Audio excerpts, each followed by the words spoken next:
Hi guys, so you guys probably already know that I am in Honduras now, so these videos were filmed beforehand, and hopefully I'll be able to upload them in time. My parents' internet is kind of slow. Today I'm going to talk about books that I've forgotten. I have a lot of books in LA. You guys see them every week when I post my videos. But I have quite a few books here that I never really took to LA, and like, some of them are some of my favorite books. So like here is Knights and Castles, 50 Hands-On Activities to Experience the Middle Ages, that has like a lot of really good things like how to make bread. I just looked at my shelf and at my brother's shelf and I found these books and I was like, wait, that was a really good book. How could I forget it? So one of the first ones is The Great Brain, which is about a bunch of kids in, 19th century Utah, and all of the like pranks that they get up to and stuff. The Gamage Cup?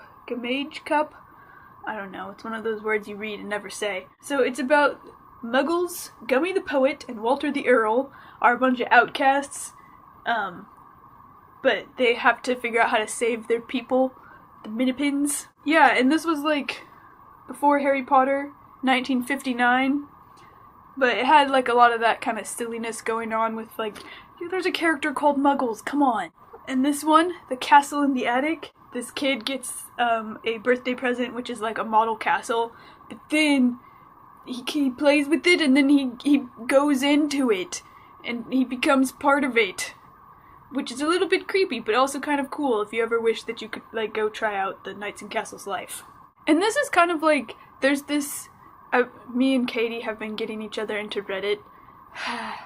Such a time wasting, but also so much fun.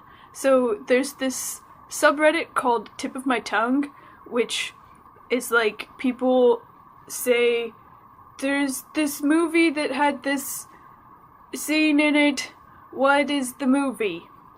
And then people will answer, and most of the time it gets answered in like a half hour, and it really quickly, really obscure things get answered really quickly.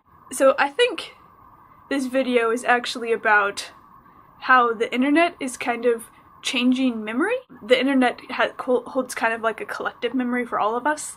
So I remember this part of this book and you remember this other part, and together that's what we need to find the title. Separately, we wouldn't be able to do that. And I think that the cool thing about Reddit is that it brings all of us together to be able to do that kind of thing. And this kind of collaboration is not really something that could happen in real life in the physical world, because we're too distant to have that kind of casual mentioning of details of books. And I think that's really the cool thing about the internet and about Reddit in particular, is that it brings us all together to solve kind of trivial things, but really they are things that kind of nag at you for years, trying to find something that you know and you really liked it, but you've forgotten the title or you've forgotten the author and you can't find it on Google anywhere. Alright, so I don't know if I'll be watching the videos when I'm in Honduras, but you guys will see me at least. Alright, bye!